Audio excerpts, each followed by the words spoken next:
சந்திரனுக்கு உகந்த அந்த உணவுப் பொருட்கள் அப்படின்னு பார்த்தீங்கன்னா, பெரும்பாலும் இந்த விதைகள், கொட்டைகள் அந்த மாதிரியான தானியங்களில் தான் சுக்கிர பலம் வந்து அதிகமாக இருக்கும். நம்மளுக்கே தெரியும், சுக்கிர பகவானுக்கு உகந்த தானியம் அப்படின்னு பார்த்தீங்கன்னா, அந்த வெள்ளை மொச்சை தான்.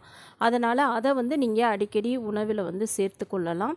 அதற்கு அடுத்ததாக பார்த்தீங்கன்னா, சூரியகாந்தி விதைகள், பாதாம் பருப்பு, சிவப்பு பூசணி விதைகள், சுரைக்காய் விதைகள், நிலக்கடலைகள் இதை எல்லாமே பார்த்தீங்கன்னா, உங்களுக்கு அந்த சுக்கிர பகவானின் அந்த தரத்தை, அந்த வலிமையை கண்டிப்பாக உங்களுக்கு வந்து கொடுக்கும்.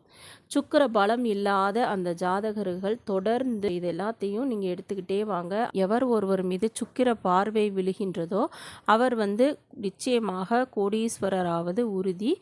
இந்த ஜாதகத்தில் சுக்கிர பலம் இல்லாதவர்கள் அந்த வெள்ளிக்கிழமை பசும்பால், தேங்காய்ப்பால் போன்ற உணவுகளை வந்து எடுத்துக்கொள்வதன் மூலம் சுக்கிர பகவானின் சக்தி அதிகரிக்கும்.